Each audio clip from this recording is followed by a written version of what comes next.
عزیز طلبہ، یہ میرے لیے بڑی سعادت کی بات ہے کہ اللہ رب العالمین نے مجھے یہ توفیق دی اور یہ نعمت دی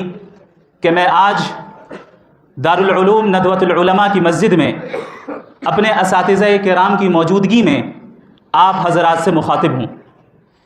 یہ میرے لیے بالکل بھی مناسب نہیں تھا کہ میرے اساتذہ کرام نیچے تشریف فرما ہوں اور میں کرسی پر بیٹھے رہوں، اور نہ ہی میں اس بات کی زیادہ جرأت کر سکتا ہوں کہ اپنے اساتذہ کرام کی موجودگی میں بہت زیادہ لب کشائی کروں۔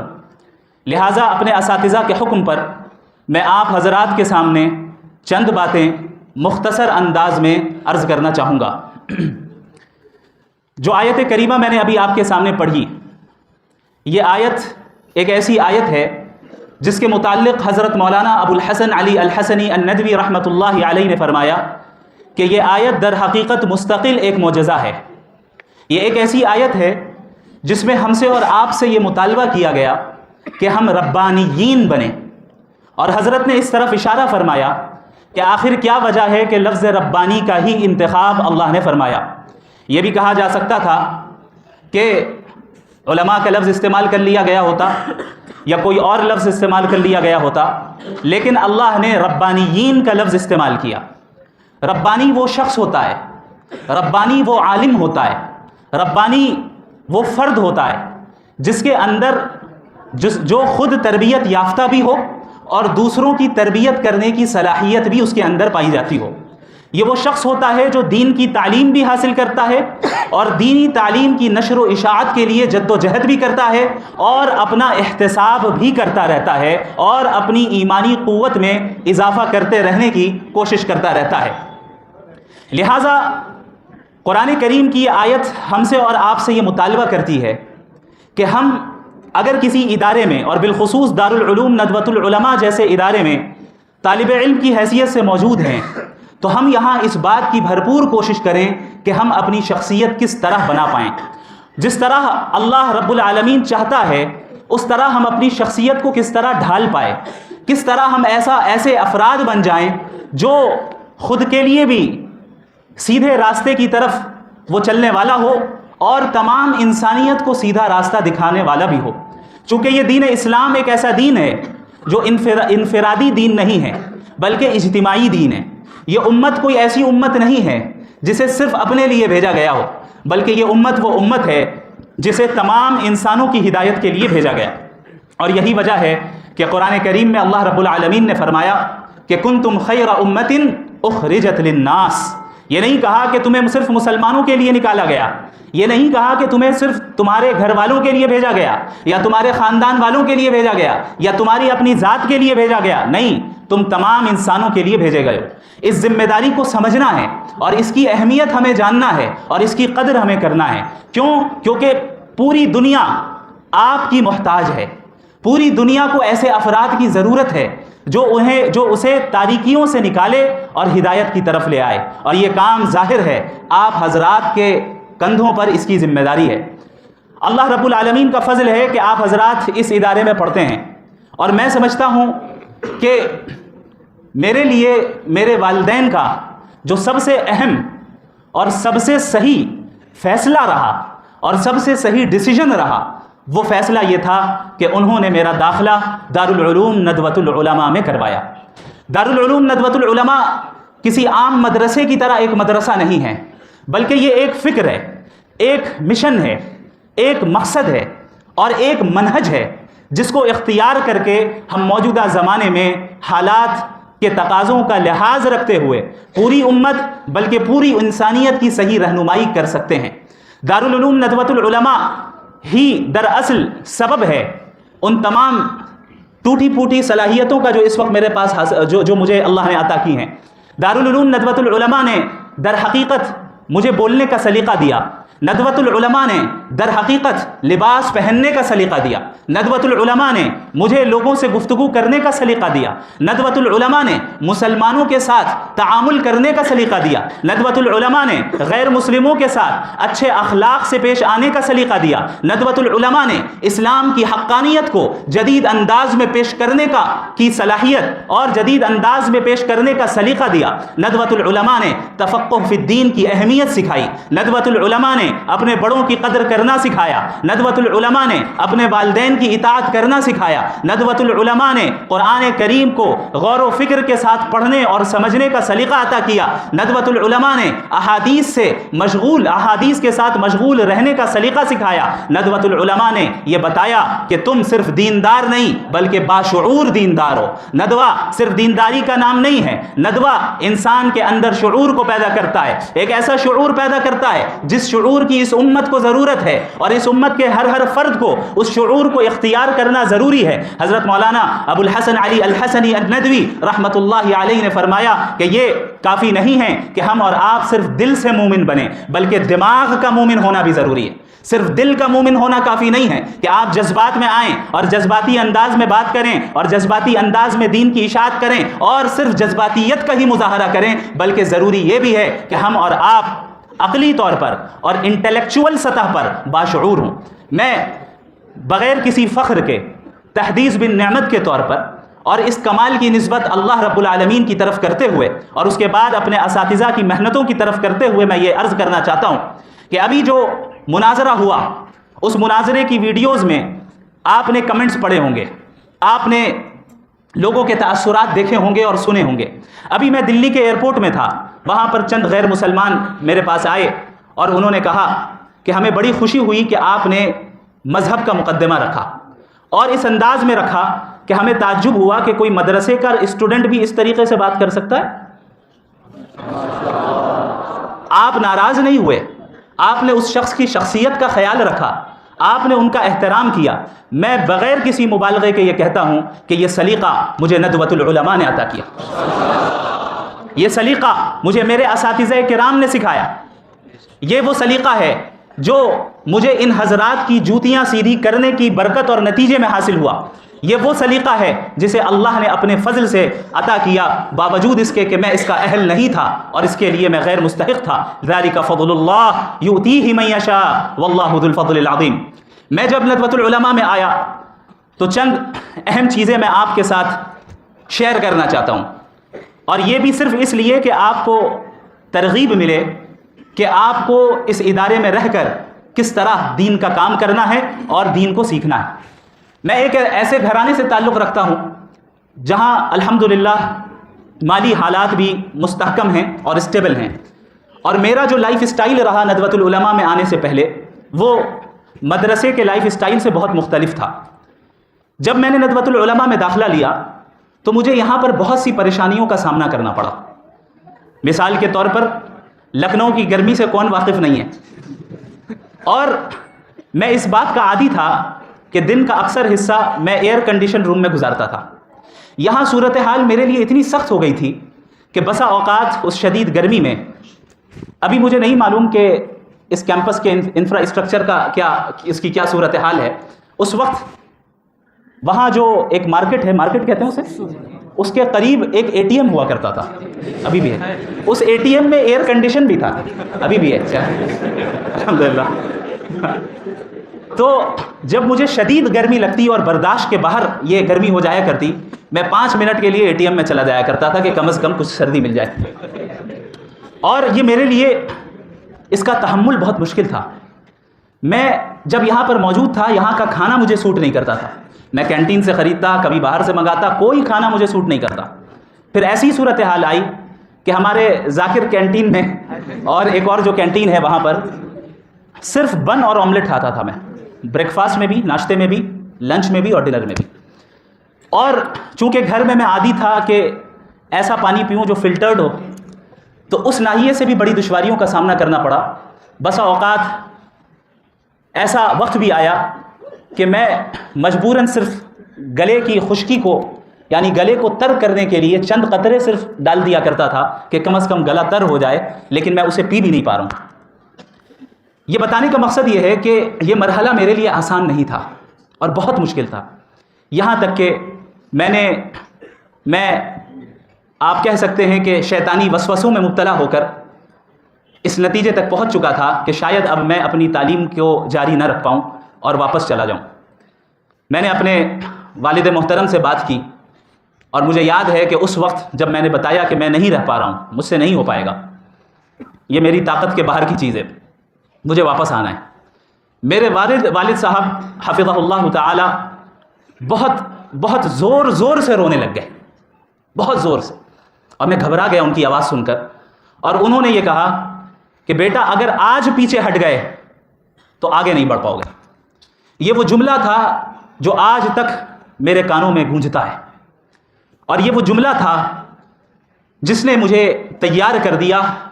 کہ اس دین کی خدمت کے لیے اور اس دین کی تعلیم حاصل کرنے کے لیے انشاءاللہ تعالی اب میں آخری حد تک جاؤں گا۔ اس کے بعد اللہ رب العالمین جزائے خیر دے میرے تمام اساتذہ کرام کو جو اس ادارے میں موجود ہیں، بعض اس دنیا سے رخصت ہو گئے، اللہ ان کی قبروں کو منور فرمائے، اور جو موجود ہیں اللہ ان کی عمر میں صحت اور ایمان کے ساتھ، عافیت کے ساتھ برکت عطا فرمائے۔ ان حضرات نے بالکل اس طرح معاملہ کیا جس طرح گھر میں والد معاملہ کرتا ہے، اتنی شفقت کے ساتھ پیش آتے تھے اور اتنی توجہ دیتے تھے کہ مجھے اس بات کی قدر ہوئی کہ بھئی میں جس ادارے میں رہتا ہوں یہ ادارہ کوئی معمولی ادارہ نہیں ہے، بلکہ یہ ادارہ ایک مقصد کے تحت بنا ہے، یہ ادارہ دیواروں کا نام نہیں ہے، یہ ادارہ سرٹیفکیٹ کا نام نہیں ہے، یہ ادارہ چند رسمی چیزوں کا نام نہیں ہے، بلکہ یہ ایک مقصد ہے، اور اس مقصد کو حاصل کرنے کے لیے ہمارے اساتذہ کرام دن رات جدوجہد کرتے ہیں بغیر کسی دنیاوی غرض کے، یہ کوئی معمولی خدمت نہیں ہے۔ اس کا اندازہ صحیح معنی میں اس وقت ہوگا جب آپ لوگوں کو دنیا کا ایکسپوجر ملے گا، جب آپ اس ادارے سے فارغ ہو کر جائیں گے اور الگ الگ لوگوں سے ملاقات کریں گے، آپ یہ دیکھیں گے کہ ہر جگہ ہر میدان میں صرف اس بات کی کوشش ہے کہ ہم کمرشیل انداز کیسے نافذ کریں، ہمیں کمرشیل بننا ہے، کوئی ایک منٹ بغیر پیسے کے دینے کے لیے تیار نہیں ہے۔ ہمارے اساتذہ کرام جو اس ادارے میں دن رات محنت کرتے ہیں اور ایسی صلاحیتوں کے ساتھ ہیں جو صلاحیتیں عموماً ان کمرشیل انڈسٹریز کے لوگوں کو حاصل نہیں ہیں، اس کے باوجود ہمیں وہ وقت دیتے ہیں، اس کے باوجود ہماری وہ فکر کرتے ہیں، ہماری رہنمائی کرتے ہیں۔ یاد رکھیں اس سے بڑی نعمت اس وقت آپ لوگوں کو کوئی اور بڑی نعمت، اس سے بڑی نعمت آپ کو حاصل نہیں ہو سکتی۔ ضروری یہ ہے کہ ہم اس نعمت کی قدر کر لیں۔ اللہ رب العالمین کی یہ سنت ہے، اس کا یہ طریقہ ہے کہ جو شخص اللہ کی نعمت کا شکر ادا کرتا ہے، اللہ کی نعمت کی قدر کرتا ہے، اللہ اس نعمت میں اضافہ کرتا ہے، اور جو شخص اللہ کی نعمت کی ناقدری کرتا ہے، اللہ اس سے اس نعمت کو چھین کر ایسے شخص کو دے دیتا ہے جو اس کا مستحق ہو۔ لہٰذا اس بات کا عزم کر لیں کہ ہم جس قیمتی ایام سے گزر رہے ہیں، ہم جس مرحلے سے گزر رہے ہیں، اس کی ہم بھرپور قدر کریں گے، ناشکری نہیں کریں گے، اس سے ہم استفادہ کریں گے، اور ٹھیک جو ہے جس انداز میں ہمیں فائدہ حاصل کرنا چاہیے وہ کریں گے۔ یاد رکھیں، میں پھر بتا دوں، فخر کے طور پر نہیں، صرف تحدیث بن نعمت کے طور پر اور آپ حضرات کی ترغیب کے لیے یہ بات بتا رہا ہوں کہ میں نے اپنے طالب علمی کے زمانے میں، ابھی بھی طالب علمی ہوں، یعنی دارالعلوم ندوۃ العلماء میں جو طالب علمی کے ایام گزرے، میں نے ایک چیز کا بڑا اہتمام کیا، وہ یہ تھا کہ اپنے بڑے اور اپنے اساتذہ کی اطاعت، ندوے کے انتظامیہ کی اطاعت، ندوے کے بنائے ہوئے اصولوں کی اطاعت، میں نے اس کی بھرپور کوشش کی، یہاں تک کہ الحمدللہ کئی مہینے گزر جاتے تھے، کسی ایک گھنٹے میں بھی غیر حاضری میں نہیں کرتا تھا، اور صرف اس نیت سے کہ کہیں ایسا نہ ہو کہ ایک گھنٹہ بھی اگر چھوٹ جائے تو اس کی برکت ختم نہ ہو۔ اور یقین جانیے امتحان کے ایام میں جس طرح آپ حضرات بہت پریشان ہو جاتے ہیں، پھر اگر آپ نے پابندی کی، حاضری کی، اور کلاسز میں پابندی سے آپ حاضر رہے تو آپ کے لیے امتحان کا مرحلہ بڑا آسان ہو جاتا ہے۔ اس بات کی ہم نے پابندی کی کہ میرے اساتذہ کرام، میرے مشائخ مجھ سے جو کہتے میں وہ کرتا۔ اگر مجھ سے کہا جاتا کہ آپ کو مغرب کے بعد دارالمطالعہ میں بیٹھنا ہے تو میں بیٹھتا تھا، میں ناغہ نہیں کرتا تھا، الا یہ کہ کوئی شدید عذر ہو۔ مجھ سے کہا جاتا کہ آپ کو ندوے کے باہر نہیں جانا ہے تو میں نہیں جاتا تھا، جبکہ میں دیکھتا تھا بہت سے افراد ایسے تھے جو نہیں سنتے تھے،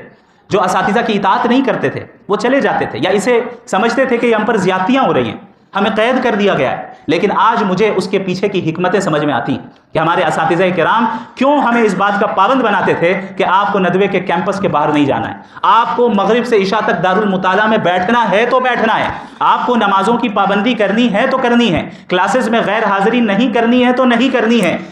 ان تمام چیزوں کو کرنے کے بعد میں سمجھتا ہوں کہ اللہ رب العالمین نے اسی کے نتیجے میں جو کچھ بھی آپ نے 20 دسمبر کو دیکھا وہ حاصل ہوا، اللہ رب العالمین کا فضل رہا۔ لہٰذا آپ تمام حضرات کو میں ایک مشورہ دیتا ہوں، چونکہ آپ میرے چھوٹے بھائی کی طرح ہیں اور میں ان ایام سے گزرا ہوں جن ایام میں سے ابھی آپ گزر رہے ہیں۔ مجھے یاد ہے کہ ایک مرتبہ حضرت مولانا محمد الرابع الحسنی الندوی رحمۃ اللہ علیہ کا اسی مسجد میں خطاب چل رہا تھا اور میں وہیں اسی جگہ پر کہیں بیٹھا تھا۔ حضرت نے بڑے پرجوش انداز میں یہ بات کہی تھی۔ حضرت کا جو مزاج تھا اور ان کی جو طبیعت تھی وہ بڑی نرم طبیعت تھی، لیکن اس وقت جس لہجے میں اور جس انداز میں اور جس پرجوش انداز میں وہ جملہ انہوں نے کہا تھا، ہم سب بالکل بہت زیادہ چوکنے ہو گئے اور بالکل ہم ان کی طرف متوجہ ہو گئے کہ ضرور حضرت کچھ چاہتے ہیں ہم سے۔ حضرت نے یہ کہا تھا کہ آپ میں سے جو اس وقت بے مقصدیت میں مبتلا ہے وہ ابھی اسی مسجد سے اٹھ جائے اور اس ندوے سے نکل جائے۔ یہ حضرت کا مزاج نہیں تھا اس طرح کے جملے کہنے کا عام حالات میں،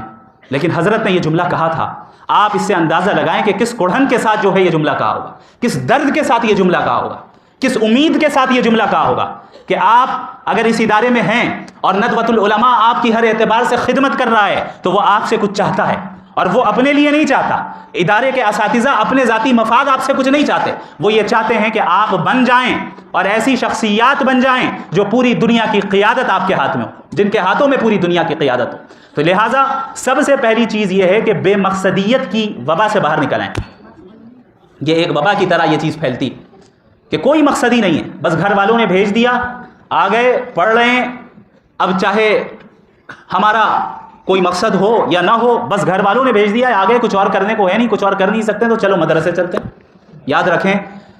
ندوے کا یہ مقصد نہیں ہے، ندوے کا قیام اس لیے نہیں ہوا، لہٰذا ندوۃ العلماء کی فکر کو سمجھنا ضروری ہے۔ یہ ایک تہذیب ہے، یہ ایک ثقافت ہے جو آپ کو سلیقہ سکھاتی ہے، اس ثقافت کا لحاظ رکھنا ضروری ہے کہ کب ہمیں کیا بولنا ہے، کس انداز میں بولنا ہے، کتنا بولنا ہے، کس کو بولنا ہے، ان تمام چیزوں کو سمجھنا ہے۔ ہمارا چلنے کا انداز کیسا ہو، کھڑے رہنے کا انداز کیسا ہو، ٹوپی پہننے کا انداز اور سلیقہ کیا ہو، کپڑے پہننے کا انداز کیا ہو۔ ابھی ٹوپی کہنے کے بعد آپ حضرات ٹوپیاں سیدھی کر رہے ہیں، اس کا مطلب یہ ہے کہ آپ نے اس چیز کو سمجھا نہیں۔ یہ چیز ہمیں جاننا ہے اور یہ بہت بڑی خوبی ہے، یہ کوئی ہنسنے کی بات نہیں ہے، یہ ندوے کی خوبی ہے۔ میں نے اپنے اساتذہ کو دیکھا ہے کہ درس کے دوران ہمارے اساتذہ اس کی طرف توجہ دلاتے کہ باڈی لینگویج آپ کی کیسی ہونی چاہیے۔ باڈی لینگویج کو درست کرنے کے لیے باقاعدہ ہزاروں روپے دے کر لوگ کورسز کر رہے ہیں، آپ کو یہ معلوم ہونا چاہیے۔ دنیا میں یہ ہو رہا ہے، یونیورسٹیز میں ڈپارٹمنٹس ہیں ایسے جہاں آپ کی لینگویج کو امپروو کروایا جاتا ہے، جہاں آپ کے باڈی لینگویج کو صحیح کروایا جاتا ہے، پبلک اسپیکنگ سکھائی جاتی ہے۔ یہ ساری چیزیں فری میں آپ کو ندوہ دے رہا ہے، یہاں کے اساتذہ کرام بغیر کسی معاوضے کے آپ کو دے رہے ہیں۔ اس چیز کی قدر کر لیجئے، اس چیز کی قدر کر لیجئے، اس کا افسوس بعد میں ہوگا۔ دوسری چیز جو طالب علمی کے زمانے میں جس کا سامنا میں نے کیا اور میں نے محسوس کیا کہ یہ بہت مضر ہے، یہ میں آپ کو بتا دوں کہ یہاں اپنے کام سے کام رکھیں، زیادہ دوستی کے چکر میں نہ پڑیں۔ اور یہ میں بہت یقین کے ساتھ یہ بات کہہ رہا ہوں اور تجربے کے ساتھ یہ بات کہہ رہا ہوں۔ آپ کی پوری توجہ آپ کی تعلیم کی طرف ہونی چاہیے۔ دوستی، تعلقات، یہ ساری چیزیں ثانوی درجے کی چیز ہے، سیکنڈری درجے کی چیز ہے۔ اگر دوستی، تعلقات آپ کی تعلیم کو متاثر کر رہے ہیں تو یاد رکھیں اب آپ غلط ٹریک پر آ گئے۔ اس چیز کا آپ کو لحاظ رکھنا ہے کہ سارے تعلقات اور ساری دوستی ایک حد تک ہونی چاہیے، اس حد کے آگے نہیں بڑھنے پائے تاکہ ہماری تعلیم ہرگز بھی متاثر نہ ہو۔ تیسری چیز، ندوۃ العلماء اور اپنے ادارے کے انتظامیہ کا ساتھ دینا، یہ بہت اہم کام ہے۔ آج ہمارا مزاج اتنا آزاد ہوتا جا رہا ہے کہ ہم اس چیز کی اہمیت کو سمجھتے نہیں کہ ادارے کے ذمہ داروں کے اصولوں کی پابندی اور ان کی طرف سے متعین کردہ قوانین کی پابندی کی بھی کوئی ضرورت ہے، ہم سمجھتے ہی نہیں۔ بس اوقات اپنے زمانے میں ایسا بھی دیکھا کہ بعض طلباء خواہ مخواہ انتظامیہ کے ساتھ تصادم کرنے میں مبتلا ہو جاتے ہیں، اور یاد رکھیں پھر پورے سفر کی برکت ختم ہو جاتی ہے، پورے سفر کی برکت ختم ہو جاتی ہے۔ آپ حضرات یہاں پر صرف تعلیم حاصل کرنے آئے ہیں اور تیار ہونے آئے ہیں. ابھی آپ کے ذمے پوری دنیا کی اصلاح کا کام نہیں ہے. آپ کے ذمے ادارے کی اصلاح کا کام نہیں ہے. ادارے کی اصلاح کے لیے بڑے موجود ہیں, اساتذہ موجود ہیں, اور جو قوانین وہ سیٹ کرتے ہیں وہ آپ کے فائدے کے لیے کرتے ہیں, اگرچہ وہ فائدہ آپ کو نہ سمجھ میں آئے. یہی مثال میں نے مناظرے میں دی تھی, یاد ہے؟ انہوں نے کہا کہ بھائی اس کے پیچھے کیا حکمت ہے. ہم نے بتایا کہ بھائی آپ مکمل حکمت والے نہیں ہیں. جو مکمل حکمت والی ذات ہے اس کی تمام حکمت آپ کو سمجھ میں آ جائے, یہ ممکن نہیں. یہی چیز اس دنیا میں بھی درجہ بدرجہ یہ چیز ہوتی ہے. اس دنیا میں بھی ہمارے بڑے جو ہیں وہ ہم سے زیادہ حکمت رکھتے ہیں, ہمارے بڑے جو ہیں وہ ہم سے زیادہ علم رکھتے ہیں, ہمارے بڑے ہمارے اساتذہ ہم سے زیادہ تجربہ رکھتے ہیں. وہ جانتے ہیں کہ آپ کس مرحلے سے گزر رہے ہیں, وہ جانتے ہیں آپ کے لیے کون سی چیز مفید ہے اور کون سی چیز نہیں ہے. اگر ان کی طرف سے کوئی ایسا حکم آتا ہے جس کی حکمت آپ کو سمجھ میں نہ آئے تو اس کا مطلب یہ نہیں کہ اس کے پیچھے حکمت نہیں ہے, بلکہ حکمت موجود ہے. لہٰذا انتظامیہ کا ساتھ دیں, اپنے علماء کا ساتھ دیں, اور اس کی برکت میں قسم کھانے کے لیے تیار ہوں, آپ اپنی زندگی میں دیکھیں گے, اس کی برکت دیکھیں گے کہ آپ کے اساتذہ نے آپ کو جو بات کہی اس بات کا نتیجہ اور اس کی اطاعت کا نتیجہ یہ نکلا کہ اللہ نے آپ کی زندگی میں برکت عطا کی. اور ایک چیز میں یہ بھی بتا دوں, چونکہ اپنے لوگوں کی مجلس ہے, اساتذہ کی بے ادبی کرنے سے اجتناب کیجیے گا. بسا اوقات کسی استاذ کی بے ادبی تمام تر صلاحیتوں کو ماند کر دیتی ہے. ایسا ہوتا ہے کہ ایک انسان, ایک طالب علم بہت صلاحیت والا ہے, بہت گہرے علم والا ہے, اسے تفسیر میں بڑی مہارت ہے, حدیث میں بڑی مہارت ہے, اصول تفسیر میں بڑی مہارت ہے, اصول حدیث میں بڑی مہارت ہے, لیکن اساتذہ کی بے ادبی کے نتیجے میں زندگی کا ایک ایسا مرحلہ آتا ہے جہاں پر تمام نعمتوں کو اللہ سلب کر لیتا ہے. والعیاذ باللہ من ذالک. اللہ رب العالمین ہم سب کی اس سے حفاظت فرمائے. میں آپ کو یہ بتا دوں کہ یہ جیسا کہ مولانا سلمان نسیم صاحب حفظہ اللہ تعالیٰ نے بتایا کہ یہ پروگرام کوئی رسمی پروگرام نہیں ہے. یہ پروگرام ایسا پروگرام نہیں ہے جہاں پر باقاعدہ کوئی ہم صرف فارمیلٹی ادا کریں, بلکہ یہاں پر میں اپنے گھر میں آیا ہوں. بعض اساتذہ کرام نے اس طرف بھی توجہ دلائی کہ دوسرے ادارے میں جیسے آپ کا استقبال ہوا یہاں پر شاید ویسا نہ ہو, تو آپ کو برا نہیں ماننا ہے. ہم نے کہا حضرت دوسرے اداروں میں مہمان تھا, ندوہ تو میرا گھر ہے, میں اپنے گھر میں آ رہا ہوں, یہاں پہ مجھے استقبال بھی نہیں چاہیے. آپ حضرات سے ملاقات یہی میرے لیے اعزاز ہے. آپ حضرات سے ملاقات کا موقع مل جانا اور یہاں کے طلبہ اور اپنے بھائیوں سے تھوڑی دیر کے لیے گفتگو کرنے کا موقع مل جانا اور اس جگہ پر کھڑے ہو کر گفتگو کر لینے کا موقع مل جانا, اس سے بڑا اعزاز میرے لیے اور کچھ نہیں ہو سکتا. لہذا آپ ایک ایسے شخص کو سن رہے ہیں جو پرانا مریض ہے, تو پرانا مریض جدید مریض کو چند صلاح دے رہا ہے. ہم سب اسی سفر سے گزرے ہیں اور ہم سب بعض غلطیاں کر جاتے ہیں, لیکن یاد رکھیں اگر ہم سے غلطیاں ہو جائیں تو ان غلطیوں سے رجوع کرنا, توبہ کرنا, اپنی اصلاح کرنا, اپنے اساتذہ کی اطاعت کو قبول کر لینا اور ندوے کی فکر کو سمجھنا یہ بہت ضروری ہے. ورنہ ایسا بھی دیکھا جا رہا ہے کہ ندوے سے پڑھ کر نکل رہے ہیں لیکن ندوۃ العلماء کی فکر اپنے اندر نہیں رکھتے ہیں. ندوۃ العلماء جیسا کہ میں نے بتایا شعور کو پیدا کرنے کا نام ہے. ندوۃ العلماء ایک مشن دیتا ہے, اور یاد رکھیں یہ جو آج الحاد کے خلاف میں کام کر پا رہا ہوں اس کی اصل فکر مجھے ندوۃ العلماء سے ہی ملی, اور بالخصوص حضرت مولانا ابو الحسن علی الحسنی الندوی رحمہ اللہ کی تحریروں سے ملی. جب آپ حضرت کی تحریروں کو پڑھیں گے تو آپ کو اندازہ ہوگا کہ مغربی تہذیب کے خلاف وہ کب لکھ رہے ہیں. ایسا محسوس ہو رہا ہے کہ شاید آج کے لیے وہ لکھ رہے ہوں. انہوں نے ہی فرمایا کہ مجھے یقین ہے کہ اگر آج ابو حنیفہ, امام مالک, امام شافعی, احمد بن حنبل رحمہم اللہ اجمعین بھی زندہ ہوتے تو شاید تھوڑی دیر کے لیے فقہ کی تدوین کو بھی روک دیتے اور الحاد جدید اور مغربی تہذیب کے مقابلے میں لگ جاتے. حضرت نے یہ فکر دی, حضرت کی تحریروں سے یہ فکر ملی, ندوۃ العلماء سے یہ فکر ملی, پھر اس فکر کو لے کر میں آگے کچھ کام کر پایا اور کر رہا ہوں. اللہ رب العالمین سے دعا گو ہوں کہ اللہ مجھ سے بھی اور آپ سب سے دین کا کام لیتا رہے. اللہ رب العالمین ہم سب کو دین کا تفقہ عطا فرمائے, دین کی سمجھ عطا فرمائے, دین